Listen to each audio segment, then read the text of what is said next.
అతి లోతైన తాత్విక చింతనము, జీవితం గురించి చాలా లోతుగా చెప్పగలిగే సంస్కార శక్తి లేవు. వాళ్ళ అమాయకులు, భక్తులు, మంచి వ్యక్తులు అంతే.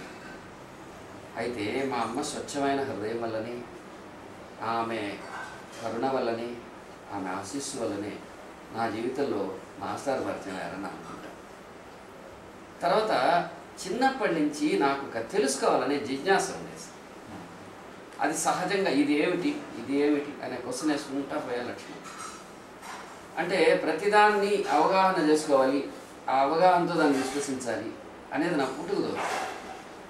దానికి మా ఊళ్ళలో కానీ మా ఇళ్లలో కానీ ఎక్కడ సమర్థవంతమైన సమాధానం చెప్పేవాళ్ళు దొరకలేదు.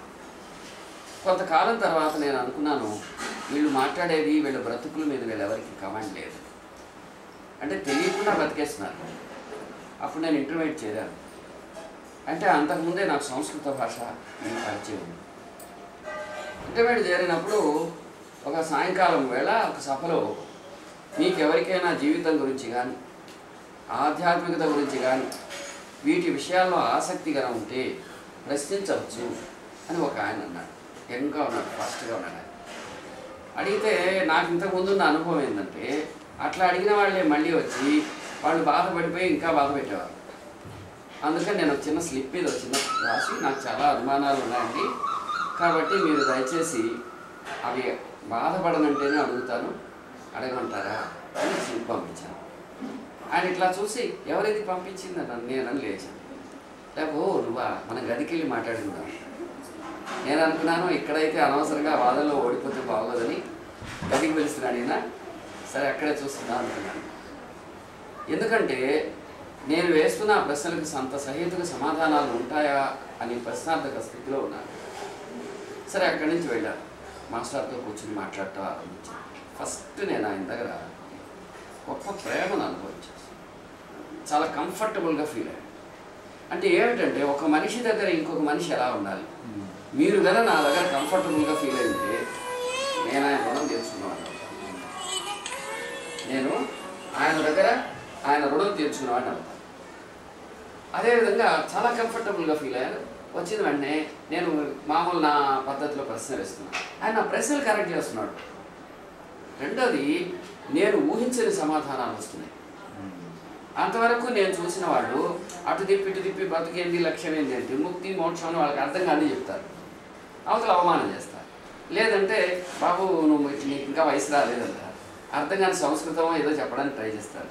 ఖచ్చితంగా క్వశ్చన్ ఇస్తే అర్థం చేయాలి. ఈయన అలా కాకుండా ప్రశ్న ఇలాగా, దానికి అన్వేషణ ఇలాగా, దాని సమాధానం ఇలాగా అని చెప్తున్నాను. అది సునాయాసంగా చెప్తున్నాను. నాలో ఒక రకమైన రెచ్చిపోయాను. అందుకని అదే పనిగా ప్రశ్న వేయడం ఆరంభించాను.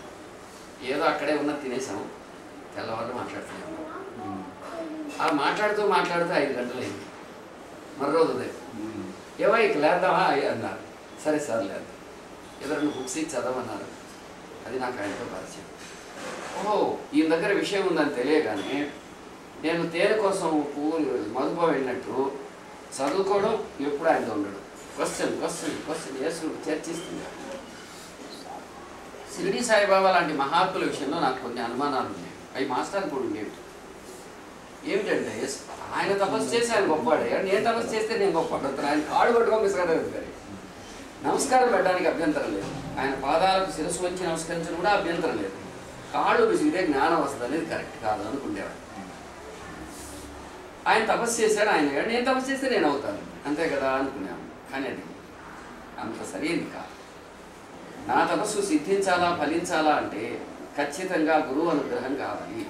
గురువు అంటే మానవాకృతిగా ధరించిన భగవంతుడు. అందుకని సాధు సేవ చేయకుండా, సద్గురు సేవ చేయకుండా, భగవంతుడిని తెలుసుకున్న వాళ్ళ గురించి చదవకుండా, వినకుండా, ఆలోచించకుండా, ధ్యానం చేయకుండా ఏ జ్ఞానం రాదు అని నాకు అర్థం అవడానికి సంవత్సరం. భరద్వాజ్ గారికి ఒక బ్యూటిఫుల్ ఎక్స్పీరియన్స్ ఉంది షిరిడి సాయిబాబా. ఆయన ఆ ఎక్స్పీరియన్స్ని మాతో షేర్ చేశారు. అది రెండవ కాలం. విశుద్ధ నైతిక వర్తనంతో ఉండే ఆయన సాన్నిధ్యంలో సుమారు 5 సంవత్సరాలు.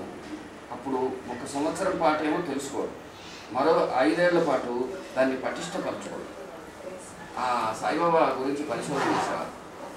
ఆ విధంగా మా జీవితంలో ఒకటి సిద్ధాంతం, తర్వాత దానికి దృష్టాంతమైన బాబా జీవితం, దానికి తగిన రీతిలో మేము మా బతుకనే ల్యాబ్లో సాధన చేయటం, అంటే సిద్ధాంతము అన్వేషణతో మిమ్మల్ని మేము నిర్మించుకోవటం, దాన్ని సాధన చేయటం, అటువంటి సాధన అంత గొప్పవారి దగ్గర చేయటం, అది బాబా అనుగ్రహంతో చేయటం అనేది మాలో జరిగిన ఒక ఫేజ్. రెండో ఫేజ్ మేము అప్పుడే సత్సంగం స్టార్ట్ చేసాం. అది ఎంత ఏజ్ ఓల్డో అంత ఏజ్ న్యూ ఏజ్కి చెంది. సో అక్కడ ఒక అడవి లాంటి ప్రదేశంలో నవ్వులాటగా అందరూ అనుకునే చోట ఆ సత్సంగం మహాపరివర్తించింది. సత్సంగం ఈ సమాజానికి అవసరమని తెలిసి దాన్ని మేము చాలా చిత్తశుద్ధితో ప్రారంభించాం. సత్సంగం ఎక్కడ జరగాలంటే ప్రతి మనిషి తనలో తాను సత్సంగం చేసుకోవాలి. తనతో తాను సత్సంగమే ఉంటే కాలక్షేపం అవసరం లేదు. అతను టీవీ చూడు, సినిమాలకు పోడు, ప్యాకాడు, తాగడు. ఎప్పుడు అవి అవసరమైతే తనతో తాను కంఫర్ట్ అవ్వదు. సత్సంగం తనకి లేకపోతే.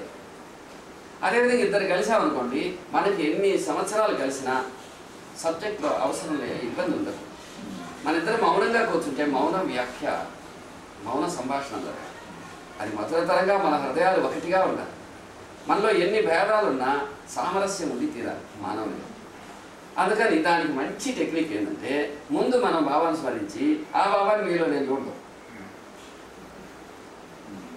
అంటే ఇప్పుడు దొంగ వస్తే చూస్తావా? ఖచ్చితంగా చూస్తాను. ఎవడైనా ఏదైనా ఎప్పుడైనా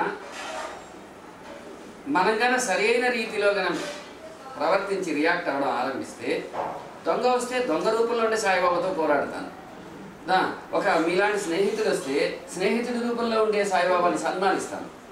కానీ నేను అతన్ని హింసించాలనుకోను, మిమ్మల్ని అనాదరించాలి. అంటే మీరు ఎలా ఉండేది మీ ఇష్టం. అది ఆర్ట్ ఆఫ్ లైఫ్గా అర్థం. సో ఆ విధంగా 19 ఏళ్ల పాటు అనేక మంది మహనీయమూర్తులు జీవితము, ప్రపంచం పట్ల మన బాధ్యత, ఈ ధర్మ దృష్టి, ప్రాచీన గ్రంథాలు, ఋషులు సమన్వయము, అదేవిధంగా వచ్చి శాస్త్రీయ సమన్వయము, ఇలాంటి విషయాలు తెలుసుకుంటూ కొంతకాలానికి నేను ఒక నిర్ణయం చేసుకున్నాను. నా బ్రతుకు బ్రతకాలి. మనకి భగవంతుడిచ్చిన అన్ని సౌకర్యాలు ఉన్నప్పటికీ తక్కువ అవసరాలతో బతకాలి. అవసరాలు తక్కువ ఉంటే అవస్థలు తక్కువ ఉంటాయి. అయితే మనకున్న వాటిని వీలైనంతగా సాటి వాళ్ళకు పంచగలగాలి. ఒక్క నిమిషం, ఇవ్వాలా నీకు వీలు కాబట్టి ఇప్పించాలా, అక్కడ మాత్రము ఏమాత్రం రాజీ పడకుండా నిరంతరం దానికై కృషి చేయాలి. అక్కడ ఏమైందంటే ఒక తమాషా ఏంటంటే, ఒక వస్తువు మనం ఉంచుకోవడం కంటే మనం సాటి వాళ్ళలో ఉండే పరమాత్ముడికి సమర్పిస్తే ఎక్కువ ఆనందం ఉంటుందని మాకు తెలుసు. ఎక్కువ ఆనందం ఉంటుంది. అయితే అక్కడ ధర్మం అనే సూత్రాన్ని బట్టి చేయాలి. అందుకు వీటన్నిటికీ ఒకే మూలమంత్రం. సద్గురువును అనన్యంగా సేవించి స్మరించి ఆయన నుంచి అభేదంగా జీవిస్తూ జీవయాత్ర నిర్వహించాలి. ఇట్లా ఆలోచించినప్పుడు ఆధ్యాత్మికత వేరు, జీవితం వేరు కాదు. అవి రెండు విడదీయడానికి వీల్లేదు. ఆధ్యాత్మికత సిద్ధాంతం, జీవితం దానికి దృష్టాంతం. ఆధ్యాత్మికత ఒక ప్రిన్సిపల్, లైఫ్ దానికి ఒక ఎగ్జామ్. ఆధ్యాత్మికత అనేది ఒక ప్రతిపాదిత విషయము, జీవితం అనేది అందులో సాధించదగిన అంశం. మీ ప్రశ్న. మీరు ఇప్పుడు ఆధ్యాత్మికతో పాటు సేవ అనేటి దాన్ని మీరు నిజ జీవితంలో దాన్ని ఆచరించి చూపిస్తున్నారు. ఇప్పుడు నేను చాలామందితో వెళ్ళి మాట్లాడుతుంటే ఆధ్యాత్మిక అంటే కూర్చుని ఓకే రిచువల్స్ చేయడం, లేకపోతే ఏదో సాధన చేయడంతో ఆగిపోతున్నారు తప్పిస్తే, అది జనబాహుళ్యాని కోసం, లోక కళ్యాణం కోసం భగవంతుడు ఇచ్చిన తెలివితేటను కానీ, మనకిచ్చినటువంటి సంపదని కానీ పనుల కోసం వెచ్చించాలనేటువంటి ఆలోచన రాహిత్యం కనిపిస్తుంది. మీలో అది లేకుండా సేవ అనే భావానికి చాలా పెద్దపీట వేశారు. ఇది నన్ను చాలా ఆకట్టుకున్నటువంటి విషయం. ఎందుకంటే చివరికి మనం చేసేది ఏమిటంటే, ఎంత జ్ఞానాన్ని సంపాదించినా ఆ జ్ఞానాన్ని లోక కళ్యాణం కోసం ఉపయోగించకపోతే అది నిరర్థకం. ఆ విషయంలో మీరు ఎవరిని మిమ్మల్ని మీకు ఆదర్శప్రాయాలుగా తీసుకుని మీరు ఈ మార్గంలోకి వచ్చారు, దాని గురించి చాలా మంది సార్, చాలా మంది. కాకపోతే ఈ ఆలోచన ప్రారంభం అవడానికి బలబలాగా ఆయన ఇంటికి తలుపులు, ఆయన బయట పోయేటప్పుడు తలుపేసేవారు కదా, అది వదిలేసి ఎవరైనా రావచ్చు, పుస్తకాలు చదువుకోవచ్చు, ఆ రగ్గు కప్పుకోవచ్చు, పడుకోవచ్చు, వెళ్ళొచ్చు. అది బాబావారి సాన్నిధ్యం అనేలాగా మాస్టర్ గారు ఇన్స్పిరేషన్. బాబావారు నిజంగా మాకు మార్గనిర్దేశం. అది ఒక్క నాది మీది కాదది, ఇది ఈ దేశంలో ఉన్న ఏజోల్డ్ సిద్ధాంతం.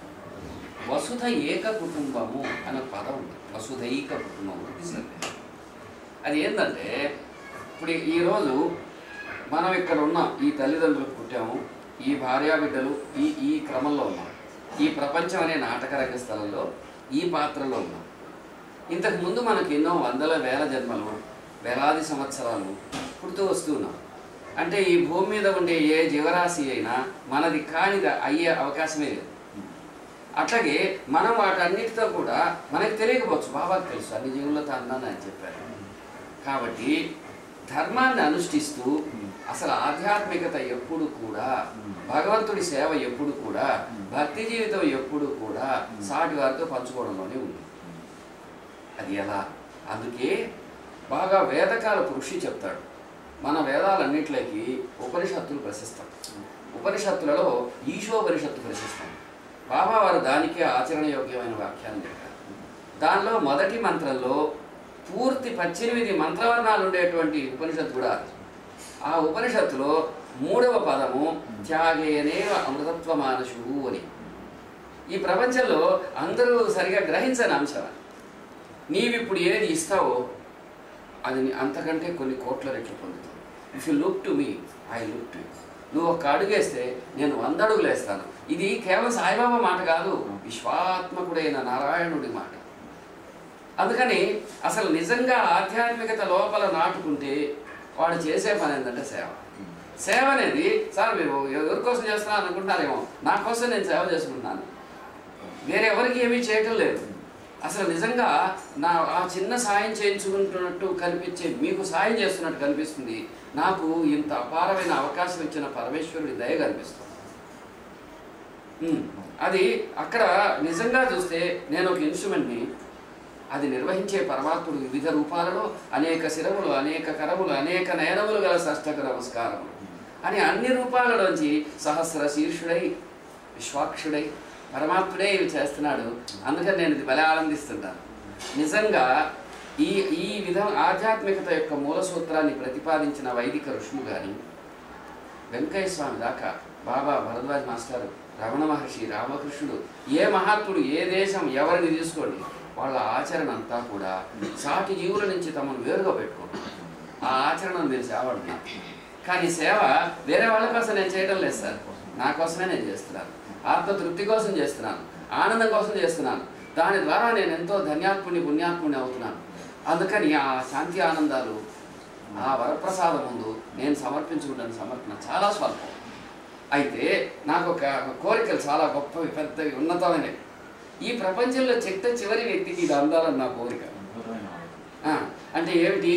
నేను 3 పనులు చేస్తాను సార్. బాగా రుచి కలిగిన వాడు ఎట్లా ఉంటుందో అట్లా ధ్యానం చేస్తాను. ధ్యానము అంటే నాలో నేను చాలా ఆనందంగా ఉంటాను. ఒక జ్ఞానప్రసాదం, సజాతీయ భావ పరంపర. దాని ద్వారా ఏమవుతుందంటే నాలోనూ బయట కూడా అంతట్లో ఉండే ఒకటే అయిన తత్వాన్ని ఆయన అనుగ్రహం వల్ల నేను గుర్తించగలుగుతాను. అది నేను చేసే ధ్యానం. కళ్ళు మూసుకొని చేసేది ప్రాథమికం. కళ్ళు తెరుస్తూ, నడుస్తూ, మాట్లాడుతూ, నేను ఇప్పుడు ధ్యానస్తుడనే మాట్లాడుతున్నాను. ఓకే. ఆ తర్వాత ఇంకొక విషయం, ఈ ధ్యానంతో పాటు పని చేయడం. నాకు పనిలో లీనమైపోతే అంత అది ఈ ఆనందమే అక్కడ కలుగుతున్నాను. ధ్యానం చేస్తాను, తర్వాత పని చేస్తాను. ఈ రెండింటి ద్వారా ఆనందిస్తాను. ఈ 3 నేను ఇంకేం చేయను. ఈ 3 పనులు తప్ప నేను ఏమి చేయను. ఇంకేం చేసినా నాకు దుఃఖమే మిగులుతుంది. సరిపోని మరి మీరు మామూలు జీవితం అంతా గడుపుతారు, సంపాదిస్తారు, చేస్తారు కదా. ఏం లేదు, సింపుల్ లాజిక్ సార్. నా అవసరాల విషయంలో నేను చాలా మెజర్గా ఉంటాను. తక్కువ అవసరాలతో బతకాలనుకుంటాను. అయితే మనకుండేది పంచటంలో అతి విస్తారంగా ఉండాలని.